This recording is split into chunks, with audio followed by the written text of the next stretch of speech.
Hey, true believers. Chris Mack coming at you with Wolverine number 35. And this book was weird, but in a good way. I like when a writer can just take an awesome character and then just do something completely just out of the blue. So what do I mean by that? Let's dive into this. The print date was January 1991. This is called Blood, Sand, and Claws. This is Larry Hama script, Mark Silvestri pencils, Dan Green inks, Pat Barroso doing the lettering, Glynis Oliver coloring, Bob Harris was the editor, and Tom DeFalco was the editor-in-chief. So as you can see right off the bat, this is an all-star freaking cast. And I think what I really enjoy about the Larry Hama era is he wasn't afraid to get weird. Like everything that I've read by him, G.I. Joe, Wolverine, and then of course Darkclaw, he was just like, you know what? I'm just going to take this and I'm going to run with it.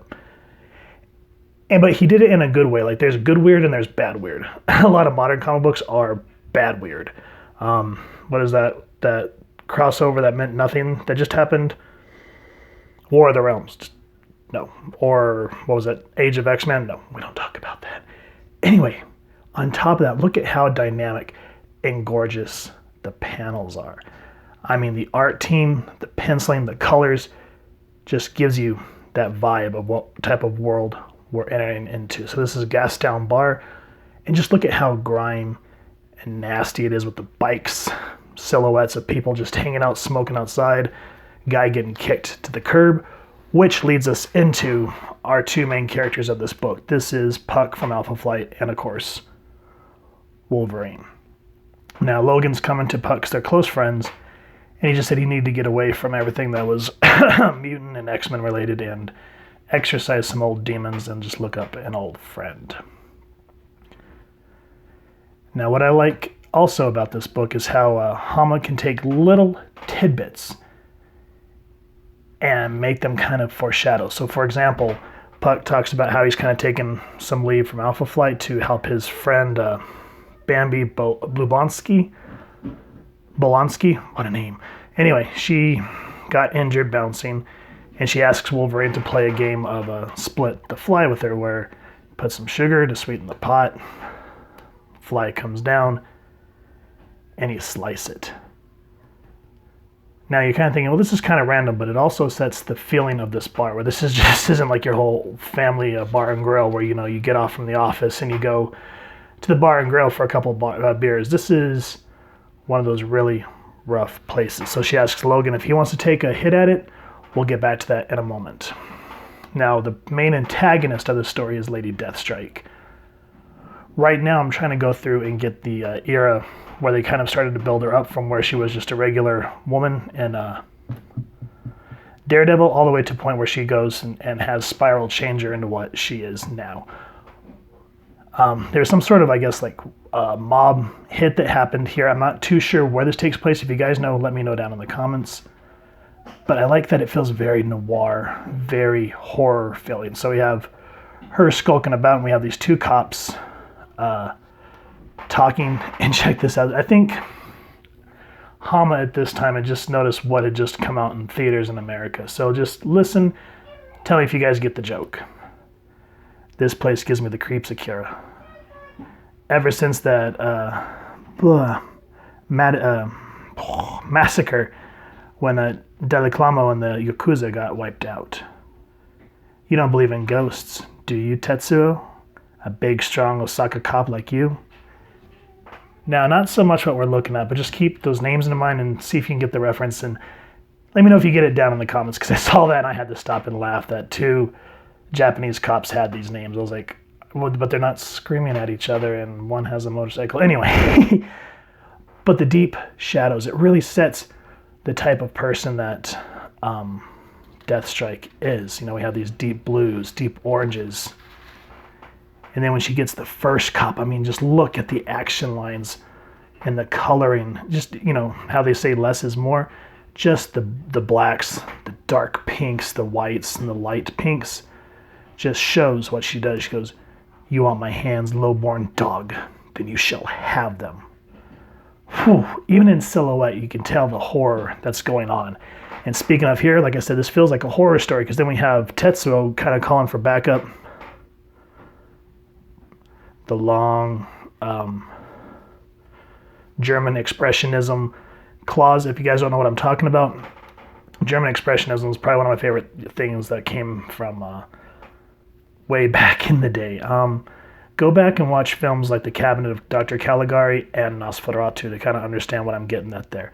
But look at how the claws overshadow the police cruiser.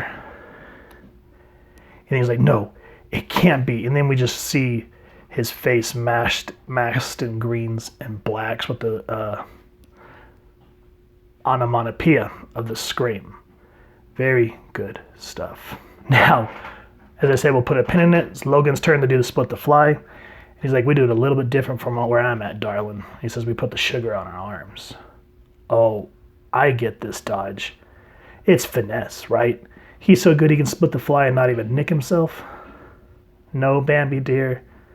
Finesse is not a quality one associates with Logan. So you remember the guy got thrown out at the beginning of the book? Just like a coward comes back with his homies. And right when Logan goes for the fly, you boys here to play? Or are you just standing around airing your tongues out? And that's what I mean. I love that Hama's able to take Wolverine out of his normal element and just give us an awesome story. Like most of the time when I would read Hama stuff, yeah, you see connections to the X-Men and there'd be X-Men lore, but it always felt like he wanted to just tell his own story. And then, well, there's more to it. I'll explain here in a second. We're going to skip some pages. Now, again, Deathstrike is on the hunt for Logan. She comes back to the Australian outback, which was the X-Men's headquarters for a long time. But then everyone exited through the Siege Perilous, and everyone's been scattered to the winds at this point in the Claremont era. But to me, with Pierce and Deathstrike and the Reavers here, this reminds me of a continuation of Uncanny X-Men 251 and 252, where the Reavers got a hold of Logan and nailed him up to that X crucifixion thing. And that's where we kind of see how him and Jubilee teamed up, ended up in Madripoor to save Psylocke. It's an awesome story. So if you haven't read that, go back and check it out.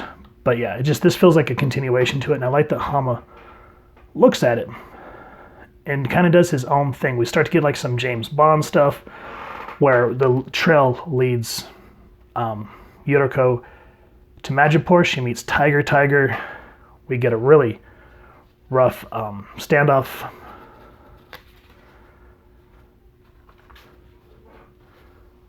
And before we get anything more with her, we kind of get another kind of foreshadowing. So remember Split the Fly, and then Logan and Puck are just kind of sitting here, taking it easy, catching up with one another, and they're talking about poets and whatnot.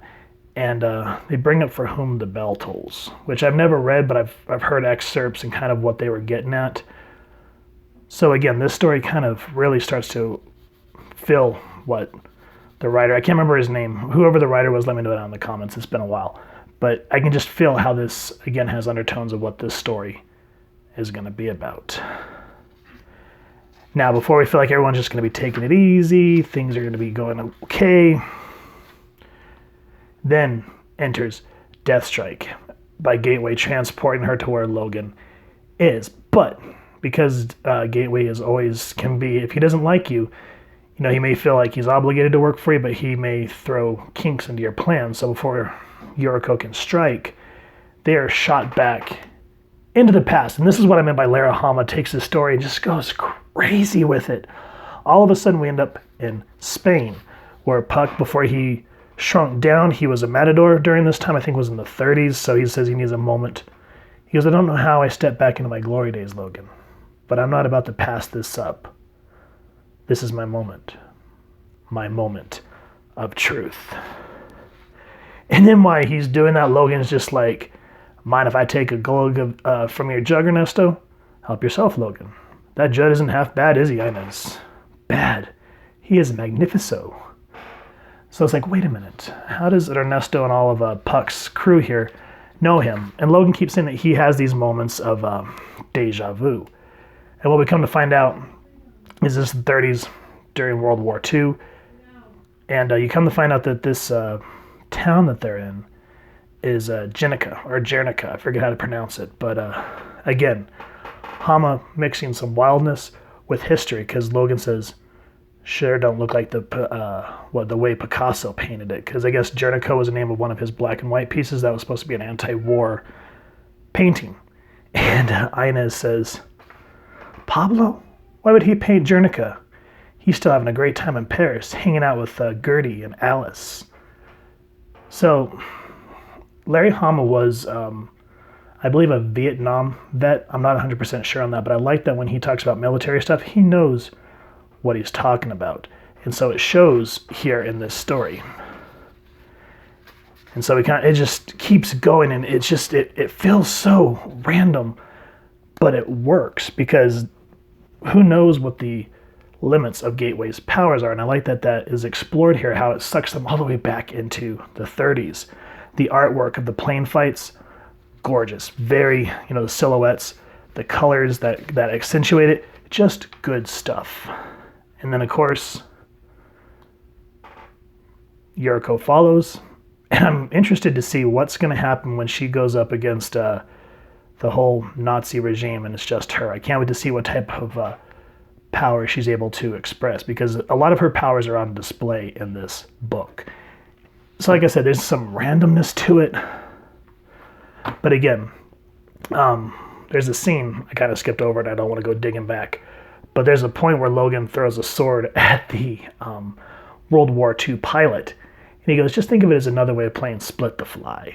And just stuff like that. And then like the death and the destruction, that's what I meant by For Whom the Bell Tolls.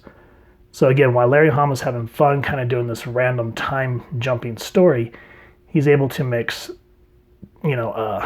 foreshadowing and actual historical events, which makes this one hell of a good read. I highly recommend it. And as I said, if you got the two policemen's names jokes, let me know down in the comments, because I had to stop and be like, yeah, 91, I could see how that was a big thing then. So anyway, if you've enjoyed this review, we really would appreciate if you take a moment to hit like, share, and subscribe. Helps the club channel more than you could possibly know. And if you wouldn't mind hitting that fancy little X bell next to subscribe, that way as we continue to upload content, you guys can come to the channel. Love to hear your feedback down in the comments below or social media pages, which I'll make sure to leave the links down in the description. And lastly, if you've enjoyed this book, please first and foremost support your local comic shop and pick it up. So with all that said, hope you all continue to have an absolutely amazing day reading, and happy hunting, true believers.